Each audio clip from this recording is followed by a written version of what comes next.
When Pac-Man World released, it was considered a financial success. And of course, since it's a late 90s / early 2000s platformer, that means a sequel is that followed. But unlike the first game where it was a PS1 exclusive, this game is going to be multi-platform. Which explains why Pac-Man World 2 is the most talked about in the series.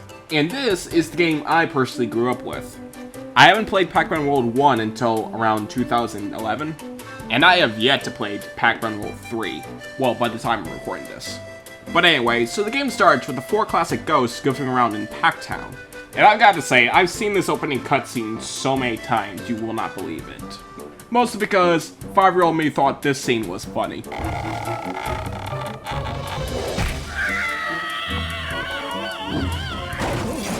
I don't know why, that always just gives me a chuckle.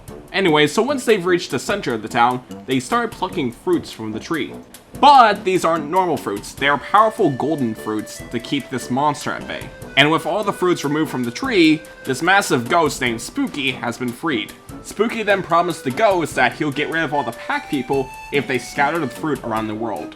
The next morning, Professor Pac then tells Pac-Man about the crisis, and now it's Pac-Man's job to travel throughout the world to get golden fruits back and defeat Spooky.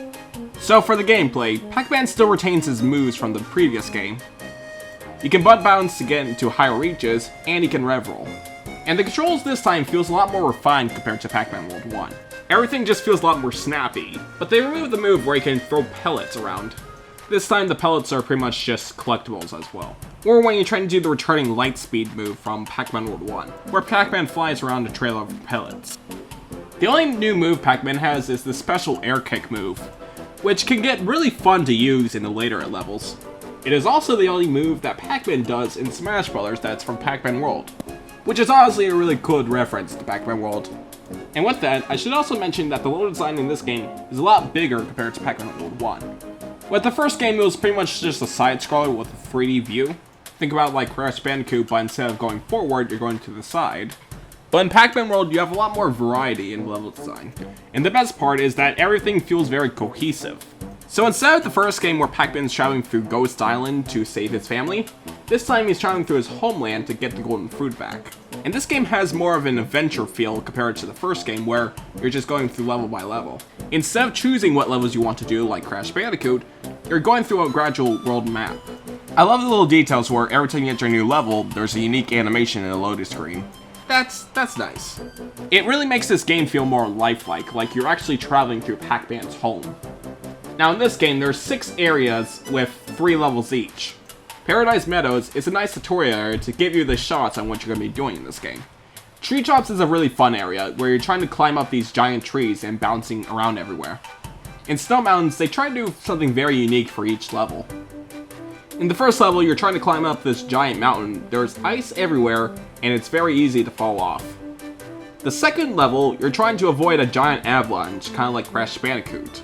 And for the third level, you're skating down this mountain. It's really fun and energetic, especially when you're trying to collect everything. But I'll get to that later. The volcano area has the hardest platforming in the entire game. It has really tight platforms, and you need to be very careful on where you land. After this, Pac-Man needs to head to Ghost Island, so in order to do that, he needs to swim. And honestly, this might as well be an auto-scroller because you're just pretty much just dodging everything. And I am not a fan of auto-scrollers. And then finally we have Ghost Island, where Pac-Man needs to traverse through the land. But unlike the first game, there's no Pirate Land, there's no Carnival, there's no Space Land, it's just a spooky swamp. It's still a nice way to go out for this game, but still, it's kinda strange. Now, for the presentation. This game looks really good. For a 6th gen game, this looks very lively. I'll give Pac-Man World 1 credit for better variety, but Pac-Man World 2 is kind of like Mario Sunshine, where they made the entire world feel like a lively place. Like Pac-Man is traveling from his own hometown to a freaking mountainside. And the music in this game is very interesting. As I said in my Deltarune video, this game uses a style of music called leitmotif, where for every world, the music for each level is the same but remixed.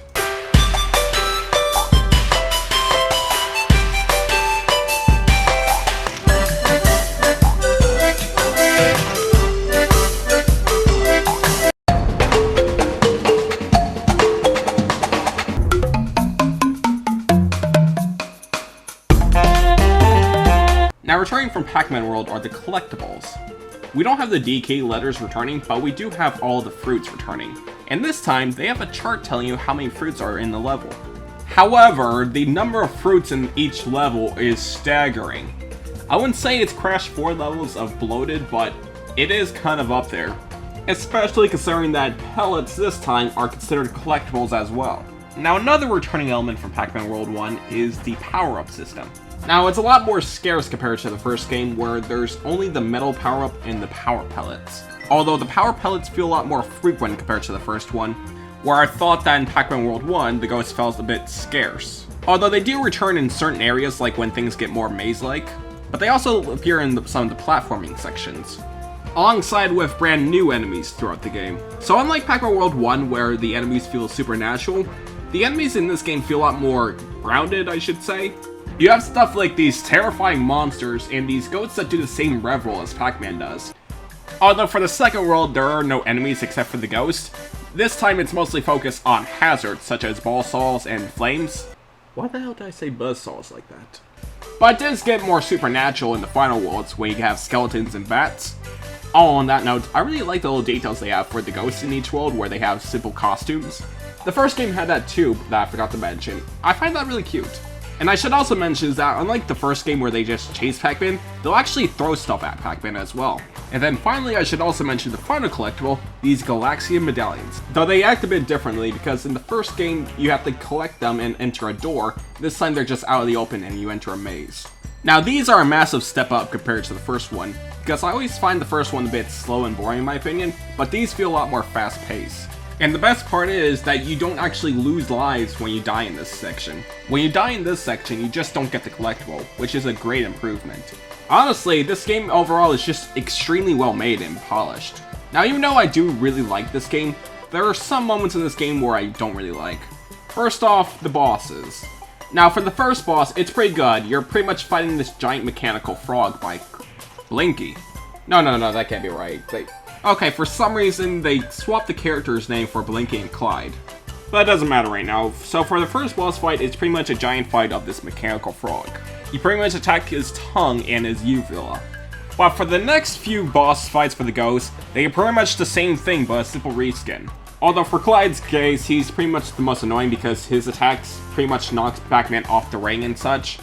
And in order to get to Clyde, you need to rev roll across this ramp. And for one of them, it's really picky on where you have to roll it to. And speaking of rev rolling, screw Volcano Panic. There's just this one section where it gets very irritating for me. So in this section, you need to rev roll across this ramp and get to this pillar, right? Well, every time I rev roll, I sometimes miss it or grab onto the ledge. But for some reason, the ledge grabbing in this section is complete ass. Because since this is a pillar that falls, Pac-Man's ledge animation will just keep him going onto the ledge, which caused me to die multiple times. And another section is that you need to grab this middle power-up to go through the lava. But jumping is very janky because the lava is pretty much like honey. But other than that, Pac-Man World's 2 level design is very strong throughout. It's pretty challenging but not too hard, well excluding the volcano section. And overall, it's just a really great package. But if you really do want to challenge yourself, you can always go for the medallions, which unlocks arcade machines to play older Pac-Man titles, which is a really fun incentive to go out and get the medallions. But anyway, so I finally got the final golden fruit and it's time to wrap up this story. So once Pac-Man collects everything, he rushes to Ghost Island. After skating through the spooky boardwalk and going through the caves, he finds himself in a mysterious maze, home to the heart of Ghost Island, Wormwood, who is the brother of the golden tree that sealed up Spooky. He challenges Pac-Man to solve his maze to get to the center, and once he did, he just freaking dies. Pac-Man freaking killed this tree by a heart attack, which enraged Spooky to send off to Pac-Land. With no time to spare, Pac-Man returns the golden fruit to the tree, which suit Pac-Man up in this golden armor.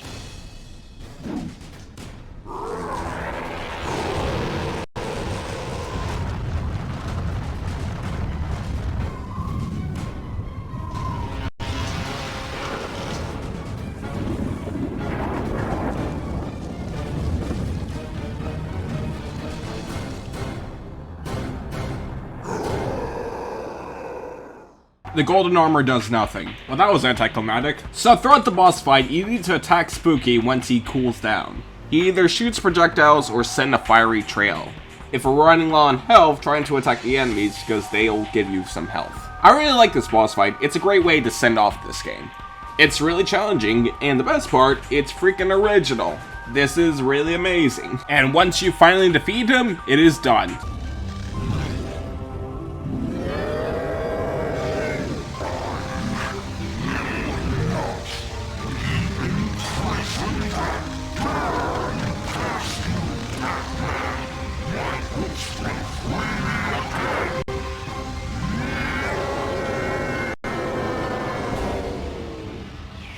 I always thought that scene looked really cool. But anyway, so the Pac people celebrates Pac-Man's victory over Spooky, and as for the ghost...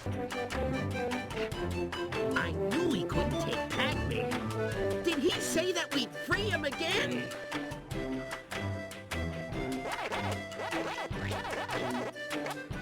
Uh-oh.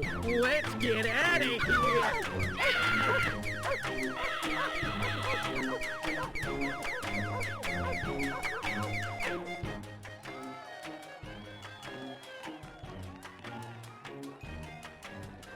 Oh god, that's kind of messed up. Like, the dog's mouth is just holding the ghost remains. And that concludes Pac-Man World 2. And overall, I still really love this game. This is easily my favorite Pac-Man game of all time, period. It may have some issues there and there, but overall, it's just a really great game. And this is one of the games I used to play a lot when I was little. When I think of Pac-Man, I just think about this world right here. Now, since that we're at it with Pac-Man World 2, let's talk about the GBA version. So I said in my Pac-Man World 1 video that the GBA version of Pac-Man World was pretty much a remake. But for this, it's pretty much its own game with different level designs. And yeah, it's pretty much like Pac-Man World 1 on GBA. It's a isometric 3D platformer. Although I do question is that since this game came out before the GBA remake, I don't know why they could have just used the stylized look for this, because this looks very appealing. Although for the opening, it's just slideshows of the opening cutscene from the GameCube game. Although this does look more appealing than the traced look they had in the GBA remake. I honestly say check this game throughout, it's pretty solid. Although beware, this is one of those games that require a password system. So yeah, Pac-Man World 2, overall, a great package. If there's one game I recommend out of any of the Pac-Man World games, it's easily this one. Now, for the next time we're here, we're going to be talking about Pac-Man World 3. Now, this is going to be unknown territory for me because I have never played this game before. The only thing I know about it is that it's the most mixed game in the series, so it's going to be very interesting. But that'll do it for today, so thank you for watching, and I'll see you later. Bye-bye!